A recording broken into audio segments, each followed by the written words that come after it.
Hi all, இன்றைக்கி எங்கள் morning routine பார்ப்போமா?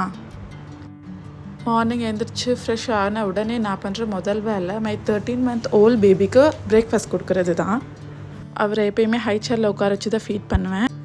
நியூ மாமிஸ், இந்த ஹை சேர் ஒரு கிரேட் ப்ராடக்ட் பேபிஸ்க்கு. அதுவும் இந்த மாதிரி மாம்ஸ் யாரோட ஹெல்ப்பும் இல்லாமல் குழந்தைங்கள வளர்த்துறீங்க அப்படின்னா கண்டிப்பாக உங்களுக்கு இந்த சேர் தான் ஹெல்ப்ஃபுல்லாக இருக்கும். இந்த சேர் இல்லைன்னா குட்டியை ஃபீட் பண்ணுறது எனக்கு ரொம்ப கஷ்டமாக இருக்கும். அங்கேயும் இங்கேயும் ஓடிக்கிட்டே இருப்பாங்க. அண்ட் ஆல்சோ பேபிஸ்க்காக நம்ம எக்ஸ்பென்சிவ் டாய்ஸ் வாங்குறது நான் வேஸ்ட்டுன்னு தான் நினைக்கிறேன். என்னோடய பேபி என்ன பண்ணுவாருன்னா, நான் யூஸ் பண்ணுற கிச்சன் திங்ஸ், மேக்கப் ப்ராடக்ட்ஸ் அதிலெல்லாம் தான் இன்ட்ரெஸ்ட் காட்டுவார். அவர் டாய்ஸை தொடக்கூட மாட்டார். உங்கள் பேபிஸும் அப்படி தானா? எனக்கு கமெண்ட் செக்ஷனில் சொல்லிட்டு போங்க. இன்றைக்கி அவருக்கு பிரேக்ஃபாஸ்ட் ஃபீட் பண்ணுறதுக்கு நான் ஒரு வெட் வைப்ஸை தான் விளையாட கொடுத்துருக்கேன். அவரும் ரொம்ப நேரமாக அதை வச்சு விளையாண்டுட்ருக்காரு. நான் மோஸ்ட்லி பிரேக்ஃபாஸ்ட்க்கு அவருக்கு ஸ்ப்ரவுட்டட் ராகி கஞ்சி தான் கொடுப்பேன். Because that is very much good for health. Baby gut ஹெல்த்துக்கு ரொம்ப நல்லது. அவருக்கு 6 months கம்ப்ளீட் ஆனதுலேருந்தே ராகியை மெயின் ஃபுட்டாக நான் அவருக்கு பழக்கிட்டேன். ஸோ அவரும் சமத்தை சாப்பிட்டுப்பார். So no problem. நியூ மாமிஸ்க்கு பேபிக்கு பிடிச்ச மாதிரி ஃபுட் ப்ரிப்பேர் பண்ணி அவங்களுக்கு ஃபீட் பண்ணுறது தான் ரொம்ப கஷ்டமான விஷயமே. என்னோடய மதர்ஹுட் ஜேர்னியில் எனக்கு அதுதான் ரொம்ப கஷ்டமாக இருந்துச்சு. அப்படியே விளையாட்டு காட்டிட்டு இன்றைக்கி ராகி ஃபுல்லாக அவருக்கு கொடுத்து முடிச்சுட்டேன்.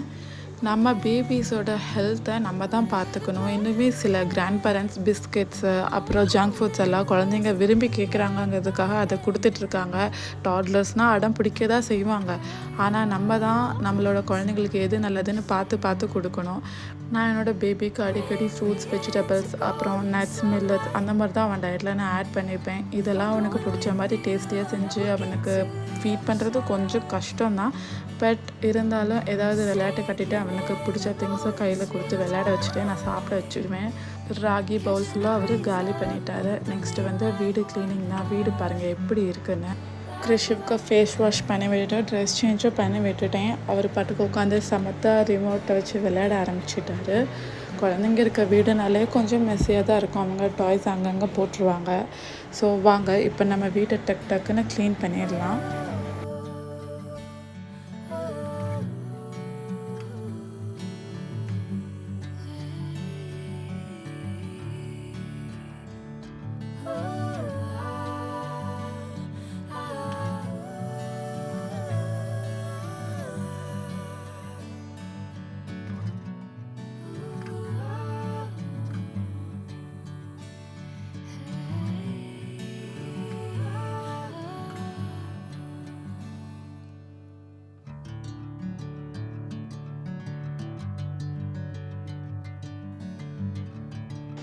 ஒரு வழியாக வீடை க்ளீன் பண்ணி முடிச்சாச்சு.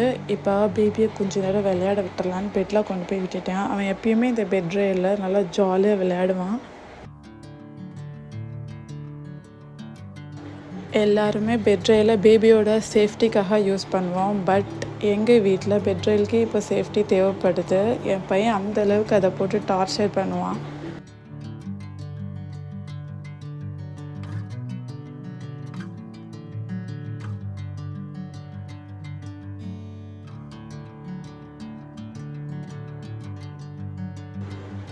அப்படி என்ன தான் இருக்கும் அந்த பெட்ரையில் தெரியல.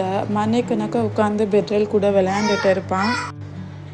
அப்புறம் கிறிஷுவை கொண்டு போய் அவங்க அப்பா கிட்டே கொடுத்துட்டு நான் கிச்சன் வேலையெல்லாம் முடிக்கலான்னு கிச்சனுக்கு வந்துட்டேன். கொஞ்சம் பாத்திரம்லாம் இருந்துச்சு, அதை கழுவி வச்சுட்டா அப்புறம் போய் பேபி கூட டைம் ஸ்பெண்ட் பண்ணலாம். அவங்க அப்பாவுக்கு ஆஃபீஸ்க்கு டைம் ஆச்சுன்னு சொன்னார். அவர் கிளம்பிட்டாருன்னா அப்புறம் ஃபுல் டே நான் தான் பேபியை பார்த்துக்குறோம். ஸோ அவர் இருக்கும்போதே எல்லா வேலையும் நான் முடிஞ்ச அளவுக்கு முடித்து வச்சுப்பேன்.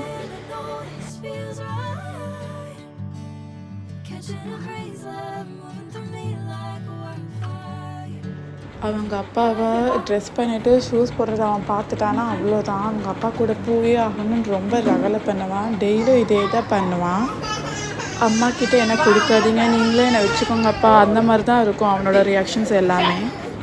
ஒவ்வொரு நாளும் அவங்க தேவைங்களை புரிஞ்சுக்கிட்டு அவங்கள பார்த்து கேர் பண்ணி வளர்த்துறது நாம். ஆனால் மார்னிங் அண்ட் ஈவினிங் கொஞ்சம் நேரம் டைம் ஸ்பெண்ட் பண்ணுற அப்பாவை தான் குழந்தைங்க எல்லாத்துக்குமே பிடிக்குது. இது எப்படியும் எனக்கு தெரியலை. இதெல்லாம் பண்ணும்போது தான் கொஞ்சம் கடுப்பாக இருக்குது. நீங்களே பாருங்களேன் அவன் என்ன மாதிரி ரியாக்ஷன்லாம் கொடுக்குறான்னு.